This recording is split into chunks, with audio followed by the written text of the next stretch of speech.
औज़ुबिल्लाहि मिनश्शैतानिर्रजीम बिस्मिल्लाहिर्रहमानिर्रहीम। My dear student, अस्सलाम वालेकुम। कमर्शियल ज्योग्राफी के पहले चैप्टर के लेक्चर नंबर 3 के साथ हाजिर खिदमत हूँ। आज हम जो है मैप्स के हवाले से कुछ गुफ्तगू करेंगे, चूँकि मैप्स पर बहुत सारी चीज़ें जहाँ पर भी हों उन्हें बहुत कंसाइज वे में बनाकर फैक्टोरियल फॉर्म में एक्सप्लेन करने की कोशिश की जाती है और आसानी से कोई मुश्किल से मुश्किल चीज़ भी समझ में आ सकती है।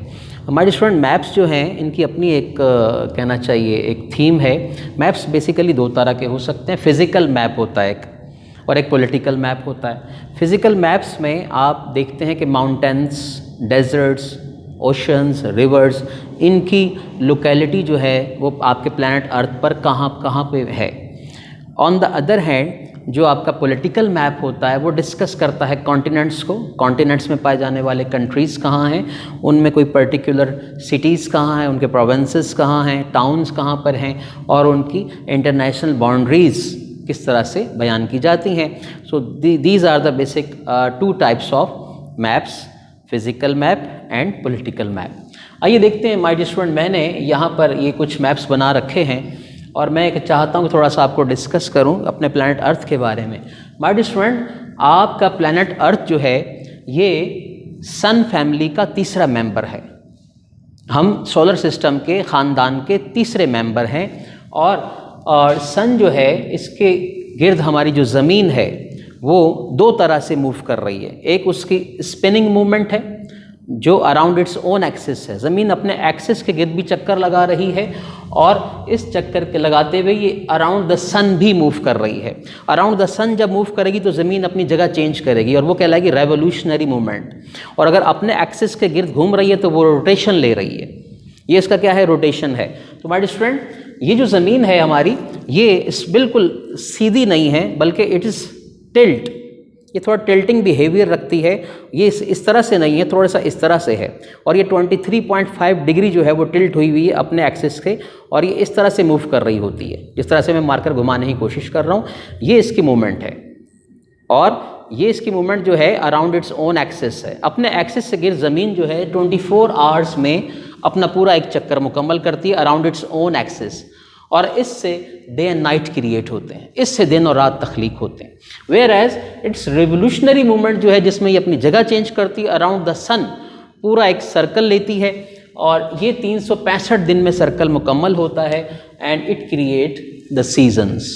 इसके ज़रिए मौसम पैदा होते हैं, मौसमियाती तब्दीलियाँ जन्म लेती हैं। तो दो इसकी क्या है, मूवमेंट हैं। अब आ जाइए हमारे इस प्लैनेट अर्थ पर जो प्लेसमेंट है कॉन्टिनेंट्स के, जिनका मैं लास्ट लेक्चर में तज़किरा किया है, तो वो किस तरह से है। तो हमारी ज़मीन है, लिहाजा हमें इसके बारे में अच्छा नॉलेज होना चाहिए।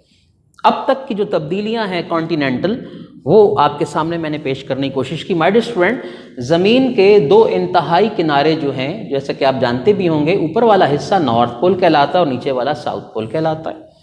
ये दोनों हिस्से इंतहाई सर्द इलाके हैं, बर्फ़ से ढके हुए हैं। अब इसमें ज़रा देखिएगा, ऊपर की जानिब नॉर्थ पोल से ज़रा सा नीचे हम दिखा रहे हैं आपको नॉर्थ अमेरिका का बर्र आज़म है, और इसके बिल्कुल नीचे साउदर्न अमेरिका का पार्ट है जिसको आप यूएसए वगैरह कहते हैं। वो यूएसए नॉर्थ अमेरिका का हिस्सा है, यानी ये क्या है, शुमाली अमेरिका, और ये क्या, जनूबी अमेरिका। इसको आप सेंट्रल अमेरिका कह सकते हैं। तो ये दो कॉन्टिनेंट्स हो गए।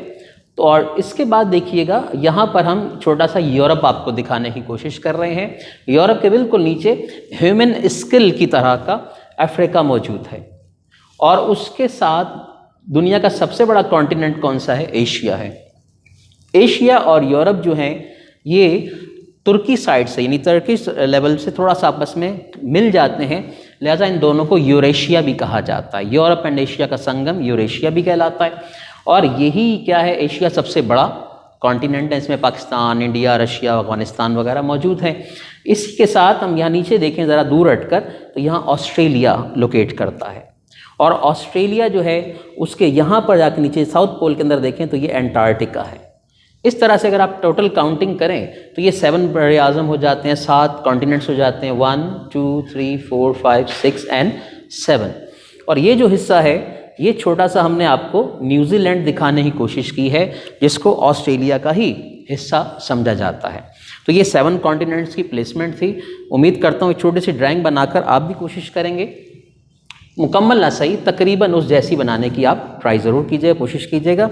आगे बढ़ता हूँ माय डियर स्टूडेंट, इस हिस्से में, इस मैप में मैं आपको ये समझाने की कोशिश करूँगा कि ज़मीन को 5 बड़े हिस्सों में, 5 बड़े जोन्स में क्या किया गया, डिवाइड किया गया है।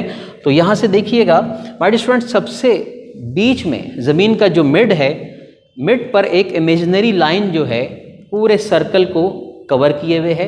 ये इमेजिनरी लाइन जो है ये सारे जियोग्राफर्स की क्या है, एफर्ट हैं। तो ज़मीन को जब हम 2 बड़े हिस्सों में यानी 2 हेमिस्फीयर में तकसीम करते हैं तो मिड पोर्शन जो है ये कहलाता है आपका इक्वेटर, जो इक्वल से निकला है, जो ज़मीन के 2 इक्वल लेवल पे क्या कर देता है, बांट देता है। तो ये इक्वेटर जो है माय डियर स्टूडेंट, ये हमारा फर्स्ट जोन है। एंड रिमेंबर, आपकी जो ज़मीन की जो अर्थ की मूवमेंट है ये कैसे हो रही है, वेस्ट टू ईस्ट ज़मीन आपकी मूव कर रही है। ज़मीन जो है उसकी मूवमेंट जो है वेस्ट टू ईस्ट है, यानी क्लॉकवाइज नहीं है, ये एंटी क्लॉकवाइज मूव करती है, यानी इस तरह से चक्कर लगा रही है, इस तरह से चक्कर लगा रही है, यानी वेस्ट साइड से ईस्ट की तरफ। तो मिड सेक्शन क्या कहलाता है, इक्वेटर। और माय डियर स्टूडेंट, इक्वेटर को हम ट्रॉपिकल और टॉरिड जोन भी कहा करते हैं। इंतहाई गर्म इलाका है, इंतहाई गर्म इलाका है, जिसकी मिसाल नहीं दी जा सकती।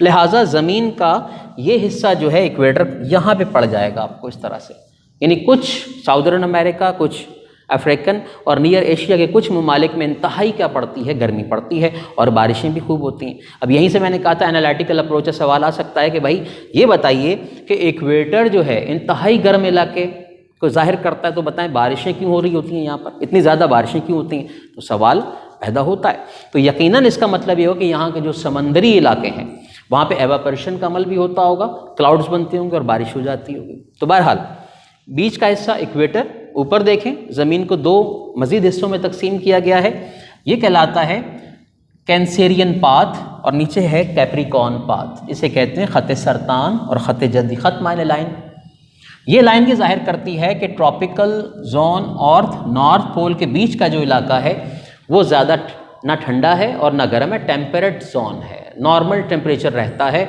गर्मियों में गर्मी हो सकती है, सर्दियों में सर्दी। लेकिन जैसे जैसे आप टेम्परेट जोन से ऊपर की तरफ मूव करेंगे मौसम आपके लिए सर्द होता चला जाएगा। तो ये इलाके हो गए। उसके बाद ये नीचे देख लीजिएगा, कैप्रिकॉर्न पाथ जो है ये तीसरा जोन है आपका, जिसको हम टेम्परेट जोन कहते हैं, लेकिन किस हिस्से से, कैप्रिकॉर्न पाथ कहलाता है, ये कैंसेरियन पाथ है। इन दोनों इलाकों की खसूसियात ये हैं कि यहाँ मौसम तब्दीलियाँ लेते हैं, बारिशें होती हैं, तमाम एक्टिविटीज़ परफॉर्म की जा सकती हैं, यहाँ पर भी हैं, लेकिन ये हॉटेस्ट जोन है। इसी तरह से माय डियर स्टूडेंट, अगर आप गौर करें तो ये 4 हिस्सा और 5 हिस्सा ज़रा देखिएगा। 4 को हम कहेंगे नॉर्थ पोल, नॉर्थ पोल या कहेंगे फ्रिज जोन। फ्रिज जोन क्यों कह रहे हैं, क्योंकि यहाँ हर चीज़ आपको जमी हुई नज़र आएगी, पानी भी जमा हुआ है और यहाँ पे फसलें, काश्तकारी, ह्यूमन एक्टिविटीज़ ना होने के बराबर हैं। आप यहाँ कोई चीज़ काश्त नहीं कर सकते, इंडस्ट्रियल एक्टिविटी परफॉर्म नहीं कर सकते। इसी तरह से इसको हम पोलर रीजन भी कह सकते हैं, नॉर्थ पोल है तो पोलर रीजन भी कहेंगे, लेकिन नॉर्थ पोलर रीजन कहलाएगा। और इसी तरह से हम इसको नॉर्दर्न हेमिस्फीयर भी कह सकते हैं और इसको हम आर्कटिक सर्कल भी कह सकते हैं। आर्कटिक ओशन की वजह से ये जो ऊपर का इलाका जो सर्कल बना रहा है इसको हम आर्कटिक सर्कल कहते हैं।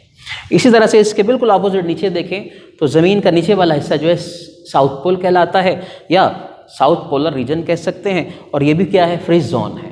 यानी ये ज़मीन के 2 इंतहाई किनारे जो हैं इंतहाई ठंडे हैं, जहाँ पर कोई ह्यूमन एक्टिविटी ज़्यादा पीक लेवल पर परफॉर्म हो ही नहीं सकती, क्योंकि इन्वायरमेंटल कंडीशंस आपको इस बात की इजाज़त नहीं देती। इसी तरह से ये साउदर्न हेमिस्फीयर हो गया, और चूँकि यहाँ समंदर भी पाया जाता है लिहाजा हम उसको एंटार्क्टिक सर्कल भी कहते हैं। नीचे का सर्कल एंटार्क्टिक सर्कल, ऊपर का सर्कल आर्कटिक सर्कल कहलाता है। ये मैं समझाने की कोशिश मैंने आपको की है। तो ये 5 जोन हो गए, 1 2 3 4 5। तो माय स्टूडेंट एक लॉजिक और बनती है कि इन इलाकों में ज़्यादा ठंड क्यों है। तो गौर कीजिएगा माय स्टूडेंट, आपका जो सन है पूरा साल इसकी तमाम शुआएँ, इसकी तमाम सन रेज डायरेक्टली इक्वेटर पे पड़ रही होती हैं। ज़मीन जब मूव कर रही होती है अपने टिल्टिंग बिहेवियर के तहत 23.5 डिग्री के साथ, तो उसका मेजर पोर्शन जो है वो इक्वेटर वाला हिस्सा बार बार सूरज के सामने आने की वजह से इंतहाई गर्म हो जाता है, और इसी तरह से अगर आप गौर करें तो इस जोन में अगर आप देखें तो सन रेज क्या होती जा रही है, इनकी इंटेंसिटी कम हो रही है, लिहाजा ऑब्वियसली इसका ठंडा होना लाजमी है, ये खुद बहुत ठंडे इलाके हो जाएंगे। आगे बढ़ते हैं। आपने मैप्स को देखा होगा ज़मीन के, तो बाज़ औक़ात ज़मीन पर आड़ी तिरछी लाइनें भी ड्रॉ की जाती हैं। तो माय स्टूडेंट ये वही हमारी अर्थ है। इस अर्थ पर मैंने कुछ लाइनें रेड कलर से ड्रॉ की हैं।